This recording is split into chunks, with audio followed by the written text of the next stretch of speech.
Welcome to the Macmillan Report. I'm Marilyn Wilkes, your host, and our guest is Thomas Graham, a senior fellow at the Jackson Institute for Global Affairs at Yale University. Mr. Graham is a managing director at Kissinger Associates, where he focuses on Russian and Eurasian affairs.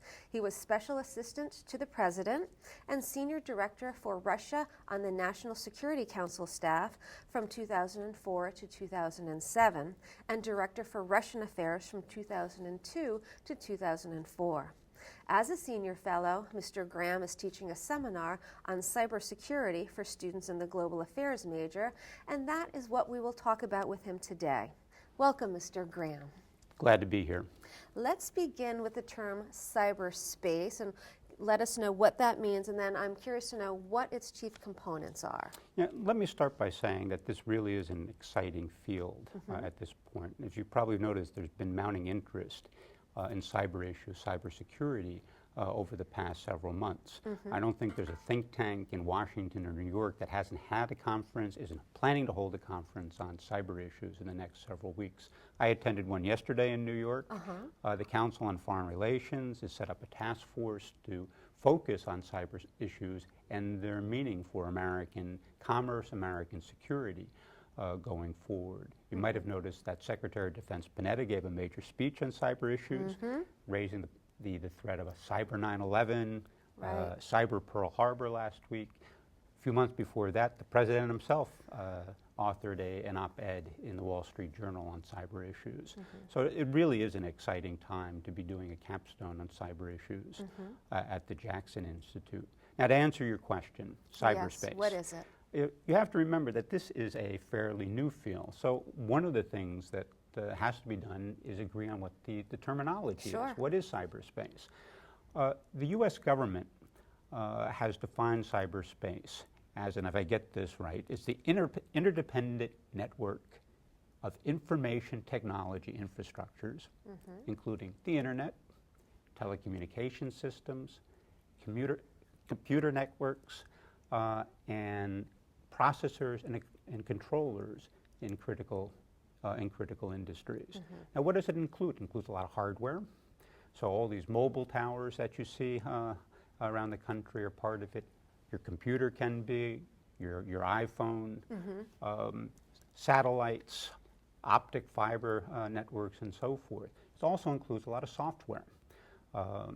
All those things that the Microsofts and other IT companies produce that you put on your computer. Some people would argue that actually includes all the information that might be stored in various parts of cyber, of the digital in the world. So anything that's digital, in fact, fits in cyberspace in some way. The Pentagon calls this a domain. They call it the fifth domain, in which they have to be able to operate efficiently. The other four domains are land, water, air, and space. Now, what makes cyberspace different from these is it's man-made. And we're in a period of very rapid technological change. So as the technology develops, as new applications are put forward, in fact, cyberspace itself grows and expands and diversifies. Again, that's one of the things that makes it such an exciting field at this point. So how central is cyberspace to our economic prosperity and national security? The short answer is critical. More and more important every day, I would imagine. Exactly, and as the technology develops, it will become increasingly important for individuals, for business, for the national government. I mean, think about the ways in which you, in fact, act in cyberspace every day. When you go online to shop, you're in cyberspace. When you exchange emails or text messages with your friends, you're using cyberspace. If you're telecommuting, you're doing that through cyberspace.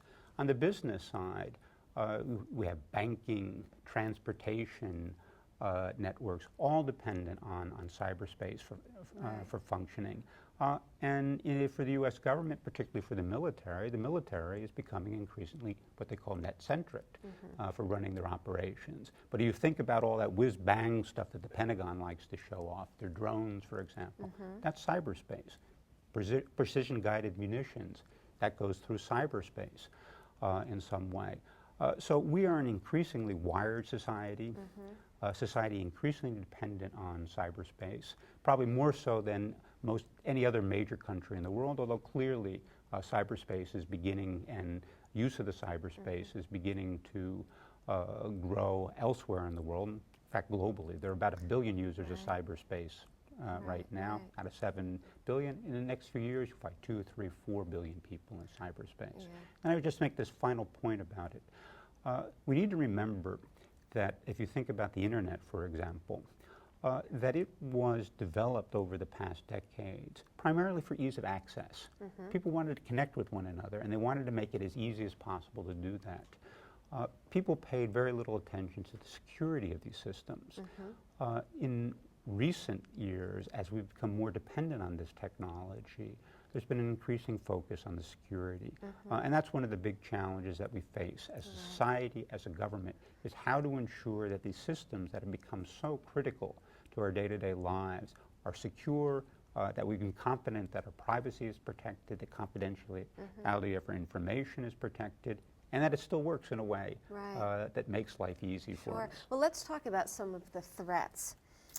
You know, what should we be concerned about? The first point to make here is that in generic terms, these types of threats have been around for as long as there have been men and women. You have crime, you have espionage, you have attacks that can go all the way from vandalism to warfare in one way or another. What cyber adds to this is a different dimension, the speed. I mean, the communication moves at the speed of light. Think of the volume of information that you can pack into a thumb drive or a CD, much more condensed than before. And cyberspace also now provides for a level of anonymity that you didn't have before. So think about your personal life. If someone wanted your money, there were a few ways he could do it before the advent of the internet. He could rob you, he could break into your house and steal whatever money he had there. If he was really good, he could forge a check and get a bank to cash it for him. In cyberspace, a cyber criminal, if he's able to get you or to trick you into providing him your user ID and your password, he can go in and clear out your account in a matter of minutes, a few keystrokes. He can sell off your entire stock portfolio for you and move it to some offshore account that he controls. So that's a major change. If you think about cyber espionage, again, before you had to break into the facility, you had to know where the documents were located that you wanted. You had to find those documents, you had to copy them in some way, then you had to get them out. Even after you got them out, your end user may have been somewhere else in the world. So how are you going to get those back to the end user? Now, a very capable cyber spy can actually access some of this remotely because it's concentrated in several files. You can download this information very quickly. You can take 250,000 pages that would have taken years to copy, put it on a disk, exfiltrate it out of the country, again, in a matter of minutes. So that has changed dramatically, and also the level of anonymity. You're never quite sure who's stolen your information. And even now, we're having more of a problem with the cyber attacks. Think of cyber vandalism. I mean, this is really these denial of service attacks that deface websites, that maybe slow down various systems. We've read in the past couple of days about Iran attacking our banking system, for example. Websites have gone down. People haven't had access. That is somewhat of a threat, but I don't think you should exaggerate. It's a nuisance. You have to wait a few hours before the website's up and you can conduct those operations. What people are beginning to focus on now at the highest levels of our government is the possibility for what they call cyber warfare, what Panetic called the cyber 9/11, the cyber Pearl Harbor, where hostile actors, either non-state or nation states, go after our critical infrastructure. Such as what? They could go at the entire banking system. They could go at our power grid. All our power grid is controlled by a set of embedded processors, basically, what they call SCADAs, supervisor control and data acquisition mechanisms. If you can break in, get the code, redo the controlling functions, you can bring down the power grid. Well, how easy is that to do, though? I mean, I would hope that the government or whomever controls that would have measures put in place to prevent that. And the short answer is that you take the appropriate security measures, it becomes much more difficult to do this. But you have to remember that most of these controllers are commercially produced in the private sector. About 85% of cyberspace in the United States is controlled by the private sector, not by the government. And people are lazy. We have found that many of these control mechanisms use as the password the default password. Like 1, 2, 3, 4, 5, 6, or 1, 2, 3 password. So it was very easy for a malevolent actor to sort of guess that's what they were. They're into the system, and then they begin to rejigger the files or send different types of controls, damage the control system in some way. And that is still a problem, although we've greatly enhanced our awareness of this problem over time. But still, incentivizing people to do that, making them aware of that. Again, when you're talking about thousands of individuals, hundreds of companies and firms that have to do this, is in fact a tremendous national security issue for us at this point. So does the U.S. have a strategy in place? Well, the U.S. government is developing a strategy. And almost every department in the U.S. government has published a cyber strategy for itself. The White House has published an overarching cyber strategy for the U.S. government. We want this system to be global. We want it to be open. We want it to be secure. Now, and there's a lot of effort that's going into this area, but it really is a very complex area to deal with. Remember, as I said, much of cyberspace lies beyond the government's control. So you have to have public-private cooperation if you're going to enhance our security. And once you begin to talk about the security measures you take, you have to satisfy the concerns of our national security apparatus. That's largely government, but some people outside of government. The business community, which, remember, is in the business of making profits. Sure. And they will always do the cost-benefit analysis on security. And then you have civil society, because this concerns our privacy, the confidentiality of our information. So getting all the various interest groups onto the same page, developing a security approach that makes us secure, allows business to make profit, but at the same time allows all of us to have the privacy that we want, is actually a very difficult and complex political task. The reason that Congress couldn't pass legislation on cybersecurity this summer is, in fact, because it couldn't get those three groups to come to a common position on how to deal with these issues. So we'll have that problem going forward. Now, there's also an international aspect. I was going to say, are we working with any other countries? Remember, cyberspace, contrary to what a lot of people believe, is not an international commons. There are physical objects to it.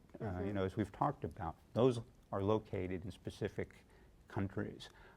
And yet, the way the system operates, if you're sending a message from here to someone in Europe, it could go through an infinite number of routes to get there. And so we'll cross and use the facilities that are located in various countries. So to make ourselves secure, make the system efficient and operable globally, we have to work with other countries on this. And so, yes, the United States has a series of dialogue, a series of cooperative efforts. Which are the main countries are we working with? Well, are we working with China, for instance? Well, you see, it varies from what you can do from country to country. Obviously, cybersecurity, cooperation on cybersecurity is based to a great extent on trust. So we can do most with those countries that we trust most.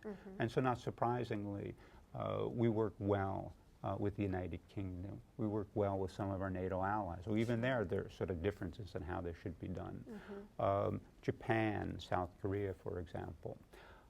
China and Russia are somewhat different issues. Now, you can't ignore them. You have to talk to them about this. But what you talk about, the range of issues, how you talk about that varies, in part because we see Russia and China, particularly from the aspect of cyber espionage, as probably two of our greatest threats. Right. So it's a difficult conversation. Sure. I guess how concerned should we be in terms of an actual cyber attack occurring? And will it take something like a cyber attack for people to finally start working together, do you think? Well, this is one of the big issues. There never has been a cyber war.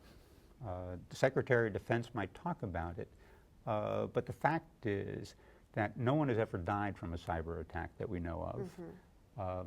There's been limited physical damage done through cyber attacks. The Stuxnet that we talked about, or we read about over the summer, that attacked the centrifuges in Iran. One of the few examples of a cyber weapon being used to actually produce physical damage in some way. But there hasn't been a major war. We haven't seen electric grids taken down, at least as far as we know, because of cyber weapons. That's all hypothetical, based, I think, on very good assessments of what the potentials are, what the vulnerabilities are. But the fact is, we know nothing about how a cyber war would actually be conducted. That's one. Two, as you know, moving people to deal with this type of vulnerability generally happens after the vulnerability has been exposed in a major way. Right. I think of what we did on terrorism after 9/11. This is a good example of that, yeah. Now, if I can bring in my Russian background, there's an old saying that the peasant only crosses himself only after there's lightning. So there is a tendency not to do the preparatory work that you need. That said, I think one of the things that the U.S. government is trying to do from the president on down is to sensitize people to the threat, to make it clear that this is serious, and that we need to find, as a country, as a society, a way of dealing with this so that we can all enjoy the very great benefits of an interconnected world that we live in and that we prosper in. Okay. What do you think the future holds for cybersecurity? Well, it's going to be a growth field. I mean, I think that's clear. One of the problems that all of us have in dealing with this is separating the reality, the real threats from the hype. Cybersecurity, as I said, has become an issue over the past couple of years. You have various government departments, particularly at a time when budgets are being restricted for various reasons. They want to say, this is a serious issue. We need to deal with it. We're going to need more money, but look at this range of threats that we have, all the horrible things that can happen. Some of that is real, some of that is hype. For us, outside of government, but also inside government, we need to get focused on what the real threats are and then begin to devise solutions. This isn't, and this will take some time to do. In terms of the real threats, I mean, I would imagine someone would have to be very knowledgeable about, the computer system and therefore have a very good education. So I think it's somewhat unlikely that there are very many people out there who would be able to take down a system. I mean, is that correct or not? I mean, and who are these people who would want to do a cyber attack? Well, first point to make is the number is growing day by day. Second, remember that there are various countries now that are developing cyber weapons. The U.S. government set up Cyber Command a couple of years ago. The main goal is to defend the United States, but it's become increasingly clear in the comments by senior officials that we also have offensive weapons as well. The Russians, the Chinese, we can go down the list. About 24 countries are very serious about developing cyber weapons at this point.